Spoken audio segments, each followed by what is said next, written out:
કે આમ આદમી પાર્ટી કોંગ્રેસ કરતાં વધુ મજબૂતાઈથી વિપક્ષની રણનીતિથી લડી રહી છે અને ક્યાંક એ પણ જોવા મળી રહ્યું છે કે જે ભારતીય જનતા પાર્ટીનું એટલું મોટું માઇક્રો મેનેજમેન્ટ બૂથ જે એક એક બૂથ પર જે જાળવણી કરીને બેઠું છે, ત્યાં ક્યાંક આમ આદમી પાર્ટીને પણ અઘરું પડી શકે છે. કારણ કે ભારતીય જનતા પાર્ટી છેલ્લા ઘણા સમયથી શાસક પક્ષ તરીકે ભૂમિકા પોતાની ભજવી રહી છે અને હાલ અત્યારે એને ઘણા એવા ફેમ ચહેરા બનાવી લીધા છે કે જેના માર્કેટમાં આવવાથી કે જેને ટિકિટ આપવાથી ભારતીય જનતા પાર્ટીને પાછું હટીને જોવું પડે એવું દેખાતું નથી. પણ એ છતાં પણ આમ આદમી પાર્ટી પાસે પણ ક્યાંક એવા નેતા છે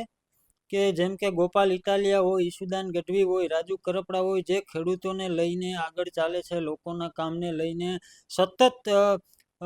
કર્મસ્થ જે નેતાઓ કહેવાય છે તેવા આમ આદમી પાર્ટી પાસે પણ નેતાઓ છે કે જેના ચહેરાને જોઈને પણ, જેના કામને જોઈને, જેના ચહેરાને જોઈને પણ લોકો મત આપી શકે છે.